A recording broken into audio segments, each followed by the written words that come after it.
At Etherid Consolidated, Julian didn't fire people. He made them destroy themselves. Julian was the executive vice president, a man with a soft voice and a deadly calm. He believed absolute power came from ensuring no one else had enough power to challenge him. And he had just found two threats, Marcus and Eleanor. Marcus was a sales machine. Eleanor was a brilliant strategist. Separately, they were invaluable assets. Together, they were a force. For the past 6 months, Julian had watched them. They started having lunch together. They started finishing each other's sentences in meetings. They were building an alliance. An alliance, in Julian's eyes, was the seed of a coup. He couldn't let a second power block form. It was time to intervene. Julian called an all-hands meeting. He announced a new directive, Project Phoenix, an ambitious strategic initiative for market expansion, and to lead it. A new position would be created, Director of Regional Strategy. The room held its breath. All eyes turned to Marcus and Eleanor. Only Julian knew the truth. The position wasn't real. It had never been approved. It was just bait. Julian moved quickly. He called Marcus into his office, praising his instincts and sowing doubt about Eleanor's overcautiousness. Consider her report's recommendations, not directives, Julian said. An hour later, he repeated the tactic with Eleanor. Same office, same calm. Julian warned her of Marcus's dangerous recklessness. You are the gatekeeper, he stressed. Everything Marcus proposes must be validated by you. Julian had given them two diametrically opposed mandates. He lit the fuse for the war and placed himself in the middle as the sole mediator. The rift began almost immediately. Marcus started negotiations without Eleanor's product roadmap. Eleanor refused to approve Marcus's expense proposals, demanding more data she knew Marcus didn't have. Julian had created a perfect stalemate. Week 1. Marcus blew a major negotiation. The partner complained about inconsistent messaging. Marcus stormed into Julian's office, face red. Eleanor is killing the project. She's intentionally withholding data. Julian nodded, his face a mask of sympathy. I see. I'll speak with her. Her caution is starting to border on sabotage. Julian waited for Marcus to leave. He didn't call Eleanor. Instead, he forwarded the partner's complaint email to Eleanor with a single line. Did you see this? We need to get this under control. The message was clear. Eleanor was responsible. Eleanor felt a cold chill. Julian was implicitly blaming her for Marcus's recklessness. She tried calling Marcus. He rejected the call. She sent him a detailed risk analysis email. Marcus ignored it. He believed Eleanor was actively trying to stab him in the back. Week 2. A heavy silence. Marcus and Eleanor stopped talking directly. They communicated only through curt emails, always CCing Julian. The office began to split. Marcus's team called Eleanor's team the police. Eleanor's team called Marcus's team the liars. Julian watched from above. He held separate meetings, listening to their complaints. Marcus, he sighed. You're brave to be carrying all this. To Eleanor, he frowned. Your patience is admirable. Dealing with that chaos, he added fuel to the fire with feigned sympathy. The animosity became public. In a meeting with other departments, Marcus presented a plan he knew Eleanor opposed. He did it just to defy her. Eleanor, in response, sent an email to the entire leadership team, pointing out critical flaws in Marcus's projections. They weren't working anymore. They were defending themselves. They were no longer competing for a position. They were caged animals, trying to tear each other apart to survive. The breaking point was a review meeting. Julian invited them both. Marcus and Eleanor walked in. Julian began. Project Phoenix is not progressing. I want to know why. Marcus exploded first. It's Eleanor. She blocks everything I do. She wants me to fail. Eleanor shot to her feet. Me. You're reckless. You promise things we can't deliver. You ignore every risk warning.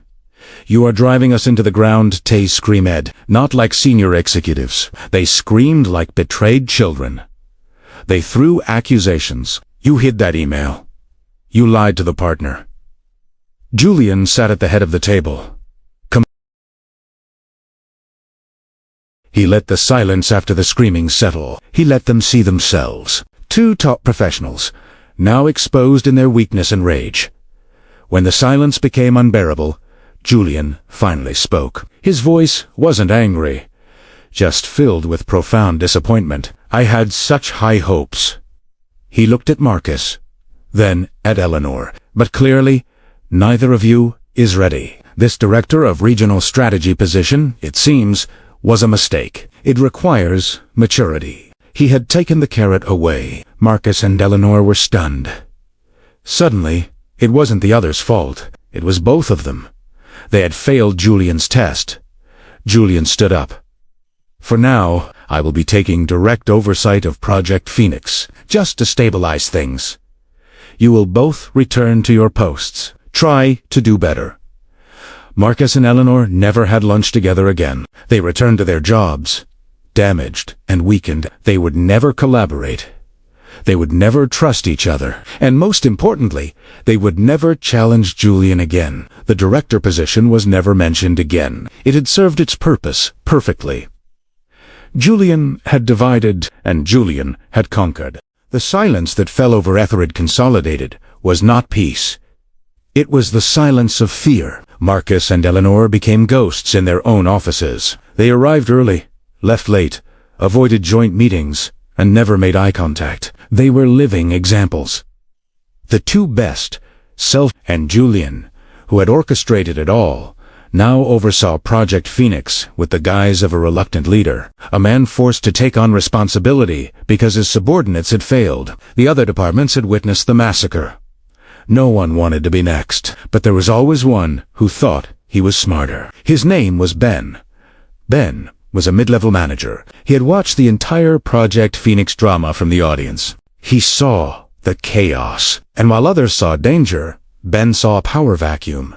He believed he understood Julian's game. He thought Julian only punished incompetence and a lack of control. Ben would show Julian the opposite. He would show Julian absolute loyalty and ruthless efficiency.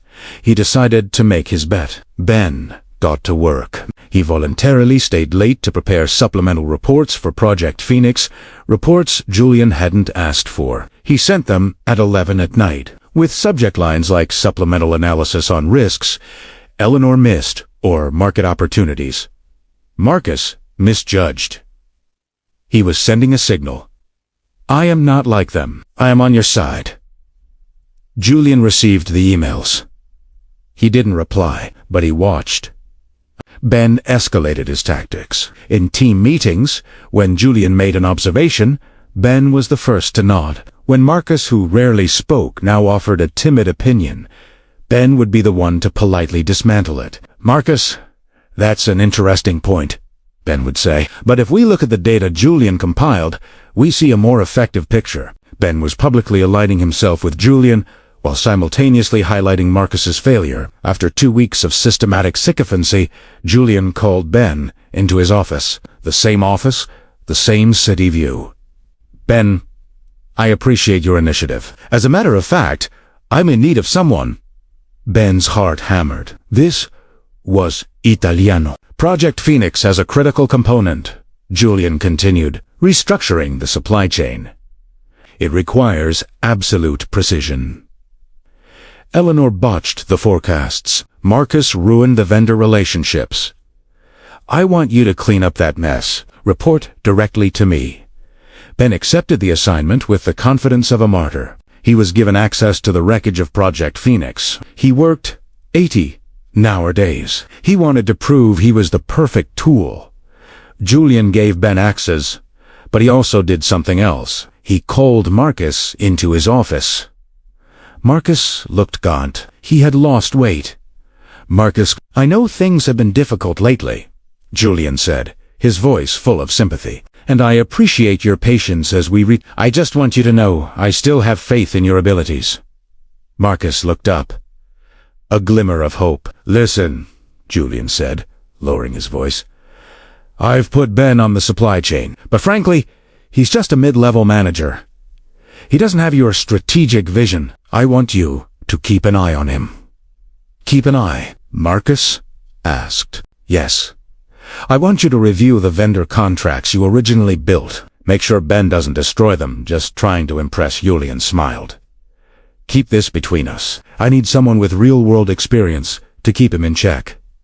Julian had just handed Marcus a knife. He had turned Marcus, the victim, into his lieutenant. Marcus left the office, for the first time in weeks, feeling a sense of purpose. He didn't realize what that purpose was. Ben began the restructuring. He discovered things were even worse than he thought. The contracts were filled with unfavorable terms. The forecasts didn't match reality. He started to rebuild from scratch. But every time he tried to make a change, A hit a wall. When Ben tried to renegotiate with a major supplier, the supplier suddenly turned hostile. "What are you talking about?" they said. "Marcus just called us last week, assuring us everything was fine." Ben was floored. He confronted Marcus in the hallway. "Why are you interfering with my suppliers?" Marcus looked at him, cold. "They're my suppliers. Julian asked me to make sure you didn't ruin the relationships." Ben stormed into Julian's office. "He's sabotaging me." Julian frowned. "Marcus, surely not. You must be misunderstanding him. Marcus is just trying to help. You know, he has a great rapport with them." Julian looked at Ben. "Or are you not handling the pressure, Ben?" Ben realized the trap. Julian hadn't just allowed Marcus to interfere. He had ordered him to do it. But Ben was not Marcus or Eleanor. He wouldn't fight. He would comply. He went back. He tried to work with Marcus, but Marcus, backed by Julian, now acted as an overseer. Marcus demanded to be CC'd on every email. Marcus demanded to be on every call. Ben, who had wanted to be Julian's right hand, was now a low-level assistant to Marcus, the very man he had publicly shamed. The humiliation peaked in a project review meeting. Ben was presenting his restructuring plan. Julian interrupted. "Ben, I don't understand these numbers. They seem overly optimistic." Ben started to explain. But Julian held up a hand. "Marcus, you've reviewed this. What are your thoughts?" Marcus, who had been given the plan by Julian 3 days prior, took a breath. "Julian, I respect Ben's effort, but as I warned you, this plan is unrealistic. It will cost us millions." All eyes turned to Ben. He had been publicly betrayed by the very boss he tried to flatter, using the very rival he had despised as the weapon. Julian hadn't just beaten Ben. He had destroyed him. He had used him to rehabilitate Marcus, not to power, but as a loyal pawn, a hound that obeyed only its master. Ben didn't scream like Marcus and Eleanor had. He just stood there, white-faced. Julian turned to Ben. "Ben, I think you've tried your best, but clearly this project requires a more experienced hand." He turned to Marcus. "Marcus, danke for catching this. Take over from here." Julian reigned. He had proven something even more terrifying than divide and conquer. He had proven that even the broken could be made useful. He had proven that the only acceptable loyalty was a loyalty that was broken, reprogrammed, and utterly dependent on him. The office was now completely silent. Julian had completed his masterpiece. Ethered Consolidated was no longer a company. It was a machine of fear. Marcus was the enforcer, a reprogrammed hound, always seeking approval by attacking anyone Julian designated. Ben was a cautionary tale of failed sycophancy. Sarah, buried under piles of meaningless work, was a living symbol of the futility of integrity. And Eleanor, the genius strategist, was now a ghost. She worked. She filed reports. She went home. She no longer existed in the power game. Julian had won. He had eliminated every rival, every potential ally, all resistance. He sat alone at the top, in a complete silence of his own making, and that was when he made his mistake. The board of directors, the people upstairs whom Julian rarely concerned himself with, passed a survival initiative, a project to restructure the entire corporation. It was not a fictional Project Phoenix. It was real. It required intense analysis, flawless strategy, and ruthless execution. It was a project that demanded the Marcus and Eleanor of a year ago. Julian, overconfident in his control, didn't see the threat. He saw it as a final opportunity to cement his power. He called Eleanor into his office. "Eleanor, I have a major project. Heavy on strategy," he said. Eleanor just nodded. She showed no emotion. "I want you to draft the detailed plan, but," Julian smiled, "I want Marcus to oversee the progress, to ensure it stays on track." It was the old trap. He once again gave the strategy to Eleanor and the whip to Marcus. He expected friction, a stalemate, so he could step in as the result. But Eleanor was no longer the same. "Of course, Julian," Eleanor said, her voice flat. "I'd be happy to work with Marcus." Julian was slightly surprised. No resistance, no fear, just acceptance. He chuckled internally. She was utterly broken. He had won, absolutely. For the next 6 weeks, Eleanor submitted her reports on time. Marcus approved them without reading. Julian glanced at them. Everything seemed to be under his perfect control. The day of the board meeting arrived. The room was large. Julian sat at the head of the table, smug. Marcus sat beside him. Like a lieutenant, Eleanor sat at the far end. Like a note-taker. Julian began. "Gentlemen, we have worked tirelessly on this restructuring plan." He nodded to Marcus. Marcus stood up and began the presentation. 10 minutes in, a new board member, one outside Julian's circle of influence, interrupted. "Excuse me, Mr. Marcus. These numbers don't look right. This plan doesn't seem to address the core problem. It's just basic cost-cutting. It's weak." Julian frowned. He looked at Marcus. Marcus, who didn't really understand the plan, began to panic. We looked at the angles." "What angles?" the board member said. "This plan will bankrupt us in 18 months. Julian, is this the best your team could do?" The air in the room went cold. Julian was cornered. He had been caught. He turned to Marcus, ready to throw his hound to the wolves. "Marcus, perhaps you should explain why the numbers are so weak." Marcus stammered. "I only supervised the plan. It was Eleanor's." All eyes turned to Eleanor. Julian almost smiled. It was perfect. The final pawn, consumed. "Eleanor?"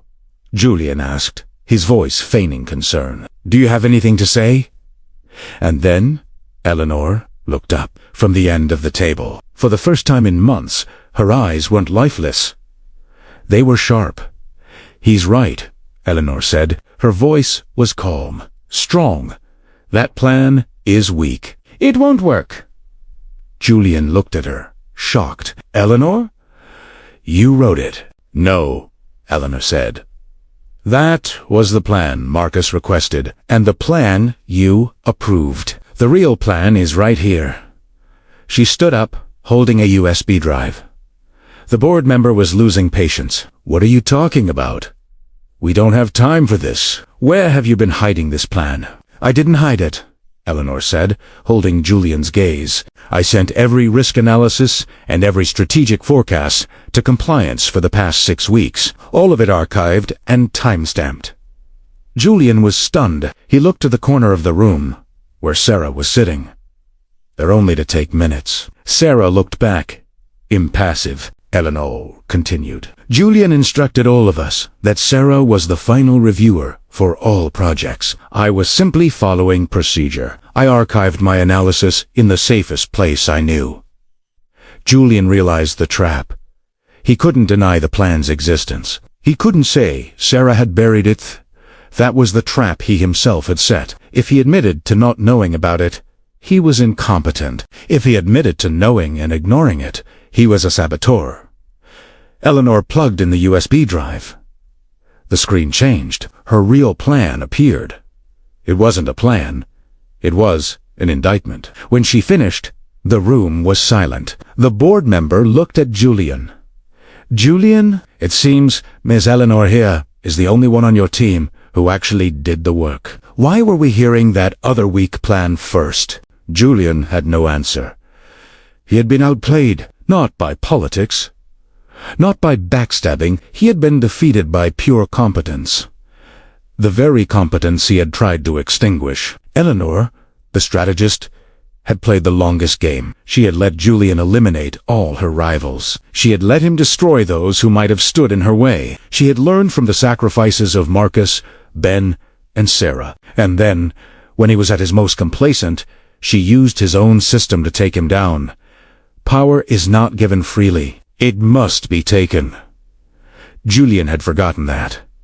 Eleanor had not. The director of regional strategy position may never have existed, but a new executive vice president was imminent. And time. The air was real. Thank you so much for watching this video. If you enjoy this type of content, please hit subscribe and turn on notifications so you won't miss our next video. Thanks again, and see you in the next one. Julian's power was now absolute. It was no longer based on respect, but on systematic paralysis. The Ethelred Consolidated Office operated in a state of controlled fear. Marcus, once a sales machine, was now Julian's most loyal hound. He had been forgiven, rearmed, and his very existence was a constant reminder that the only accepted loyalty was one born from destruction. Eleanor remained, a ghost doing exactly what was assigned. No more, no less. Ben was broken. An example for anyone who tried to flatter their way to the top. Julian had divided his rivals. He had weaponized his victims. Now he faced a new threat, one more subtle than ambition. It was indifference. The new threat was Sarah, the head of compliance. She was, quite simply, competent. She believed in the rules and craved nothing Julian could offer, besides her salary. Sarah was a flaw in Julian's system. He couldn't sow doubt about her caution, because her job was caution. He couldn't manipulate someone who didn't crave power, and someone who couldn't be manipulated couldn't be controlled. Her calm existence was a form of silent defiance. She had to be neutralized. But how do you break someone who doesn't care about the game? Julian decided he wouldn't break her. He would bury her. Julian initiated Phase 2 of Project Phoenix, a risky sub-project that required extreme speed and, most importantly, cutting a few compliance corners to launch on time. It was a perfectly designed trap. He assigned it to Marcus. Marcus, Julian said in his office, this project is your chance to fully regain what you lost. But it has to be fast. We don't have time for delays. I understand, Marcus said, his voice full of the determination of a redeemed man. Nothing will stand in my way. Good, Julian said. I'm only worried about one thing. Sarah, her department, will have to sign off, and she is very meticulous. Marcus understood immediately. Meticulous was a code word. It meant obstacle. Leave it to me, Marcus said. A week later, the confrontation occurred. Marcus, desperate to prove his worth, submitted a project plan to Sarah. The plan, essentially, ignored 3 key legal protocols. Sarah read, Italiano. She didn't get angry. She didn't panic. She simply sent it back with 3 lines marked in red. Non-compliant. Please revise. Marcus stared at the email. This wasn't a professional response. This was a personal humiliation. The old Elena, before she was broken, had been meticulous like this. Julian had taught him how to deal with this. Marcus replied, copying Julian, Sarah, thank you for your input, but as per leadership's directive, we need to be flexible. Please approve so we can proceed. He was trying to strong-arm her. 10 minutes later, Sarah replied, still only 2, Marcus and Julian. Marcus, flexible does not include violating federal regulations. This plan, as it stands, cannot be approved. I've attached the relevant legal statutes for your reference. Please resubmit when corrected. She was still calm. She was treating him like a student, not a rival. To Marcus, this was worse than aggression. He had been blocked by a wall of bureaucracy. He called an emergency meeting. He invited Sarah and Julian. In the conference room, Marcus stood up. He didn't talk about numbers. He talked about loyalty. Julian, everyone, we are at a critical moment. We need to move forward. He pointed at Sarah. But we are being held back by people who don't see the big picture. People who cling to outdated rules while the company is trying to innovate. It was a public attack. Marcus was using Julian's tactics. He was turning competence into sabotage. He was waiting for Julian to nod, for Julian to signal the execution. Sarah looked at Marcus. Then she looked at Julian. She was calm. Marcus, your plan violates statutes X, Y, and Z. That means fines, lawsuits, and the possibility of executives, including those in this room, being held personally liable. My job is to protect the company from that risk. She turned to Julian. My report is final. Silence fell. Sarah wasn't fighting. She was simply stating facts, but she had presented them as a weapon. She had reminded Julian that she wasn't just protecting the rules. She was protecting Julian himself from his subordinates' stupidity. This was the pivotal moment. Julian looked at Sarah. She didn't flinch. He had failed to drag her into the mud, and so Julian did the unexpected. He smiled. Sarah is right. The room, especially Marcus, was stunned. Completely right, Julian said, his voice full of authority. Her meticulousness is what keeps us safe. Marcus, you were too hasty. Thank you, Sarah, for catching this. Julian looked at Marcus, who was pale. Do it again, and this time, get it right. Sarah had seemingly won. She had faced down Julian and his hound, and she had won with the truth. But the battle was just beginning. Julian had found a way to neutralize her. The next day, Julian sent out a company-wide announcement. He praised Sarah for her unwavering commitment to integrity. He officially appointed her as the final reviewer for all high-risk projects. It sounded like a promotion. It was a death sentence. Immediately, Sarah's desk was buried under every failing project, every half-baked idea, and every stalled plan in the company. Julian had turned her into a bottleneck. Sarah's indifference was defeated. Her competence had been turned into a weapon against herself. He didn't need to break her. He just needed to turn her into a symbol of bureaucracy, a wall for everyone to complain about. She had won the battle, but Julian had ensured she lost all influence in the war. He smiled at her in meetings, thanking her for her hard work, while the entire office learned a new lesson. Even when you win against Julian, you still lose.